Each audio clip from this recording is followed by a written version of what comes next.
Hey, welcome everybody. You're listening to Pasture Poultry Talk, your gateway to a rural lifestyle. This is episode 112, and I'm your host, Mike Badger. Today, we're going to do something a little fun and interesting. I think we're going to bring a question on from Chris Valley from New Hampshire. He left a message via SpeakPipe on the PasturePoultryTalk.com website.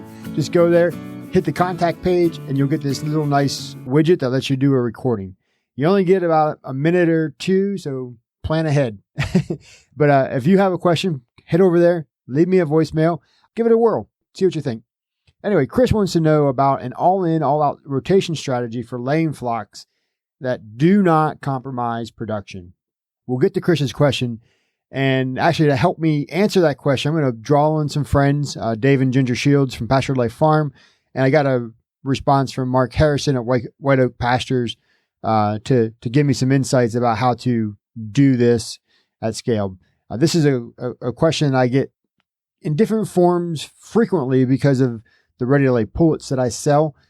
You know, people have some version of this question, whether it's asking about mixing flocks or how to get birds laying before the old ones go away, et cetera, et cetera. And so it's a good time to discuss this and put it on your radar for the next flock rotation. So chances are, if you're raising birds of any significant size, and I would say probably more, the size here is probably a couple hundred or more, right? If you have small flocks, 50, 20, 34 and a half, mixing flocks, you'll probably do it. It doesn't make a lot of sense to keep them separate unless you have breeding reasons to do so. You'll mix those small flocks and you'll just take whatever comes your way, which could be the Wild West. Who knows? But as you scale up and as you do this more of a market-based approach, then this strategy comes into play, I think. I want to just take a second and define what I mean by all in, all out. When I asked this question to people on the Pasture Poultry Talk Facebook group, don't forget to put the talk in Pasture Poultry, folks. There was a couple people who didn't quite know what all in, all out was. So all in, all out is just a strategy for taking your birds. Say if you have a group of 500 one-year-old birds, that's group one. So they will all go out and be replaced with those new 17-week-old birds, for example. And they don't commingle with the other birds that might be 6 months old, right? So they're separate by age, and they move as a group, all into the farm, all out of the farm, and they don't commingle. And a couple of reasons you would do this, specifically the no commingling in the all in, all out strategy is, one is disease. So if you have any issues in your current flock, whether it's, respiratory issues or parasites or, pick one, right? If you commingle new birds with those old birds that may be sick, then you've just made your new birds sick or infected them with whatever issue you may have. And that's a big deal in my mind. So all in, all out lets you to break disease cycles. Or when you do an all in, all out, you don't have stress from mixed flocks. For example, if you purchase ready-to-lay pullets in the springtime and you added more pullets in the fall time and you mix those birds together, even though they're only 3 or 4 months apart, you are creating a lot of stress in those birds. It doesn't really matter how old they are. What matters is you're taking two hierarchies of birds, putting them together of different ages, and in that case, different sizes and maybe different temperaments, who knows, and you're going to stress them out. Now, the best case scenario there when you do that is that egg production drops a little bit and then it comes back. Worst case scenario is those birds are going to be like, whatever, man, I'm out of here. I'm on vacation till spring or, January when the lay starts to ramp up. Because, time of year can have a big influence on whether that works well or not, not horribly or horribly, right? I think those are the two choices, not horribly or horribly, especially when you're talking a couple hundred birds at a time in each group. So stress is a big deal. And then ease of management, right? If you keep birds separate in an all in, all out strategy, you always know who is who and how old they are and when it's time for them to go away. You don't have to go picking through your flock to try to estimate, is this this year's bird or is this last year's bird? You don't have to ban birds. I did banding in my driveway one time when people picked up pullets. What craziness, right? Never do it again. You can do that on your own farm, your own time, but don't ask me to participate in it because there's better ways to deal with it. Let's go ahead, listen to Chris's question. Good night. My name is Chris LaValle. I own LaValle Farms over here in Hooksett, New Hampshire. We raise 5,000 pasture laying hens along with about 1,000 meat birds and about 200 turkeys. I've been listening to your blog for 2 years. I think you do a great job on it, and I appreciate the information.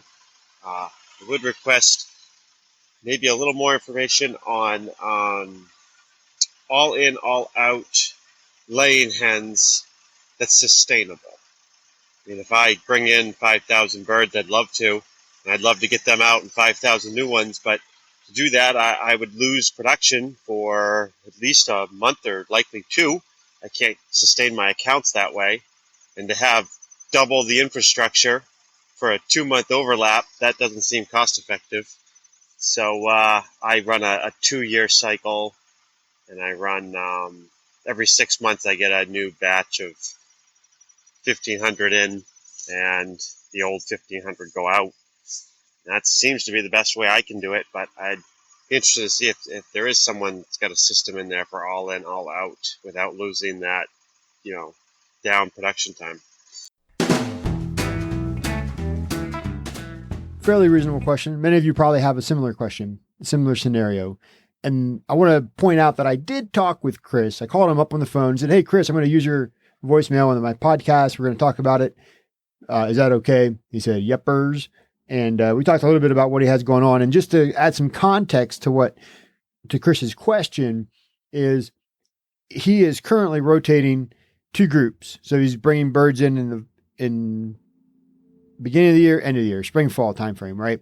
So he has them split in half.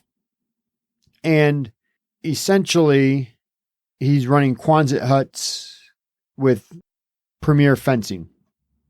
And that's his rotation. So when he goes to bring in a new batch of 1,500, I think is what he said he's doing at a time, then he's taking, that's 3 huts. That's 3 huts of birds out of production. So he's actually culling those birds and then putting them back into play. So he's not reducing all of his production capacity, but he is losing 1,500 birds of production for however long it takes his pullets to come into lay. And I want to tell you folks, when it comes time to bring pullets into lay, it could be 2 weeks, it could be 3 weeks, and if you're in the fall, it might be 4 weeks or more, right? So there's a wide variability with bringing pullets into lay at different times of the year in different scenarios, and so it's a big concern, because especially when you're in the case of Chris here with 5,000 hens, as he mentioned. He's going to have restaurant customers. He's going to have wholesale customers. He's going to have those customers who really want kind of a steady stream of eggs. So pulling birds out is not going to be the easiest thing in the world for him to do. With that, let's jump first to Dave and Ginger. And some of the highlights of their response was, Ginger said, "We don't think that there's any way that we can think of that wouldn't involve at least some sort of duplication of infrastructure." She mentioned it's important to note that one of the most important aspects of the all-in, all-out model is that it gives an opportunity for the infrastructure to be fully cleaned and to make necessary repairs and maintenance, quoting Ginger there. And this is important, especially Ginger is a Florida perspective, so year-round pasture environment, whereas in New Hampshire, Chris doesn't have that. He's actually moving birds into winter quarters, and his pasture infrastructure does get a chance to rest. When I was talking with him, I found that out. Continuing, Ginger says, 2 of the largest impacts in production would come during the depopulation of the old flock, the new flock pre-lay acclimation period, which could be 2 to 3 weeks, and then your pullet production period, which is 2 to 3 weeks. And so you're looking at 4 to 6 weeks of lost production, and there's no way to mitigate those in her head without some sort of duplication of infrastructure in the pasture. What Ginger, just to underscore what she's saying there, it's probably obvious to most people, but you have, when you bring a ready-to-lay pullet in, and Chris is actually buying ready-to-lay pullets, so he's got those birds coming in at 16 to 17 week old time frame. So you have that 2 to 3 week period, maybe more depending on the season, of pre-lay scenario. So that puts your layers at 19, 20-ish weeks old before you get pullet eggs. And then you got another 2 to 3 weeks of pullet eggs. So that's the span of time that you're really dealing with. Because if you have the typical pullet experience, you may start with peewee eggs, right? Those really itty bitty small peewee eggs. And they serve nobody really well. Your restaurant customers aren't going to want them, generally speaking. There's some niche markets for those things, but generally the case is pullet eggs aren't very, very useful. So that's one of the reasons why I've been working with Jeff and Moyers and Pat McNiff to develop a layer that skips those peewee eggs and starts with a medium egg size when they're in their pullet production period. So that's a different topic, different episode. So that's a big production gap. And that's essentially what Chris is finding now and experiencing when he calls those birds is he's got that 4 to 6 week window where he's bringing those other birds into a productive state. Going to Mark Harrison at White Oak Pasture. I guess it's White Oak Pastures. Down there in Bluffton, Georgia, so another southern farm. But so Mark just simply says, I don't see it working without doubling infrastructure. And he brings another angle into this conversation that those of us who are running pullets, transitioning pullets into lay, is pullets need to be settled into a housing system before they start to lay, so that they can be trained to use the roost and nest boxes. It's quoting Mark there. So that's important to get them acclimated to their environment, because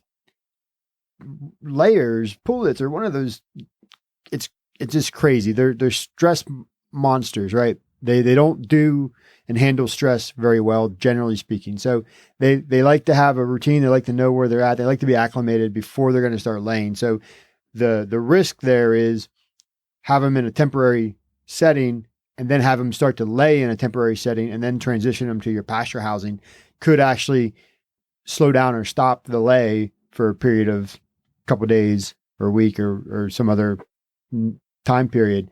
So you want them in the pasture in their shelter before they lay so they can get acclimated, come into lay. Mark says that Chris could minimize the impact of lag and lower production by breaking 5,000 layers into 2 separate flocks of 2,500 and using the current equipment and doing an all-out on one set at a time, so 2,500 at a time. They could clean, prep, and bring in the pullets into the empty set while they are up to production and then do it again with the second flock. At least he would have 2,500 still laying while started pullets get acclimated and start to lay. But there's going to be a temporary production issue and lag until the new pullets are in full swing. And here Dave Shields actually chimes in and kind of builds off of what Mark was saying. And Dave says one more follow-up here. Perhaps another bet would be to have 3 flocks of 2,500 each, 2 active production and 1 to be called. This is basically the model that Pastured Life Farm has built, but with some smaller flock sizes. And basically you call the oldest production group with ample time to situate the new group of pullets. Production would go up and down at the period, but they wouldn't be without eggs. So again, this idea that if you don't have any duplication of infrastructure, then you're going to have a production hit. It's just unavoidable. And when I talked with Chris, it was one of the things that I thought was I wanted to know what his housing situation looked like and whether he was housing all 5,000 birds in one group or if he had them separated into distinct groups. And he does have them separated into distinct groups using Quonset huts, as I mentioned, with skids on them. So he's portable. So what I encourage Chris to do, or anyone else that has this question, is simply break out a spreadsheet, because you're going to need the data to run this equation and get your head out of the decision making, right?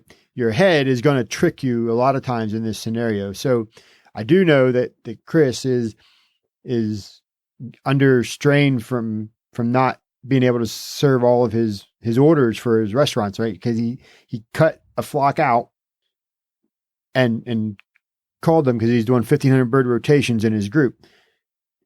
And so what I suggested was, if a batch of 1,500 birds is 3 Quonset huts, then a reasonable expectation would be to have 3 additional Quonset huts, so that when you do that flock rotation, then, those new birds have a fresh set of Quonset huts to go into. Your old ones are still laying while your pullets go through that 4 to 6 week production period where they're actually laying large eggs and of any significant volume. And then once that happens, now you come back to that old group that you want to call, and you can call them, and you smooth out that production gap. And I think what the math equation that you have to look at is, what's the cost of that housing compared to the revenue that you're losing by not serving all of your orders. And there's a long-term customer risk in that as well. By not keeping tabs on their orders and not being able to support their orders, there's a risk of not being able to keep that customer. In this case, the math, the spreadsheet more particularly, can help you articulate a business decision about whether or not you can duplicate some of your infrastructure. I don't think you need to duplicate all of it, but having some duplicate infrastructure in order to maintain that production even keel is unavoidable in my opinion. And it sounds like I'm in agreement with Mark and Dave and Ginger. And actually this brings up a conversation I had earlier in the summer with another producer in South Carolina. Nathan Boggs was the gentleman's name. And he just told me, and I forget the number, but I think he told me he brings in 500 every 2 months for this very reason, just to continually have birds in peak lay and birds coming into lay and always have a smooth production ride. And he's in South Carolina, another seasonal year-round season down there, right? Pasture season, that is. So, but that's another strategy, and it just changes the equation. So you go back to have smaller group sizes, but just swap them out quickly. So that's what I know. That's what I think. And I want to thank Chris for the question. It was a good question.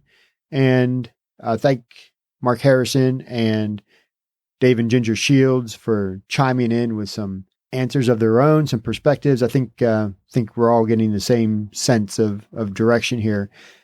Hope you enjoyed it. If you have a question, you can leave a voicemail. I probably won't respond to it right away. When I need to follow up, I will. But if you leave a voicemail, you could find yourself on the podcast and the basis of an episode. So with that, folks, I want to just round out here by one small plug. I am going to be selling ready-to-lay pullets in the spring of 2021. I actually have 3 core offerings right now. First, we're going to do full beak, custom grown, non-GMO fed pullets that are they're managed to get into lay sooner rather than later, and with a medium egg rather than a peewee egg, and just be generally more robust and healthy for pasture. We're going to follow that up with a smaller group of soy-free birds that are raised soy-free from day 1. And I'm going to have a limited number of some fancier breeds that I'm raising out right now. They're in my brooder. They'll be ready to go in early spring, late winter, and they're going to be some Americanas and some olive eggers. So that's my fun project. We'll have some of those to go out. So if you're interested in any of that, look me up, info@millsidefarm.com. Visit the website, millsidefarm.com, and love to hear from you. Thank you for listening.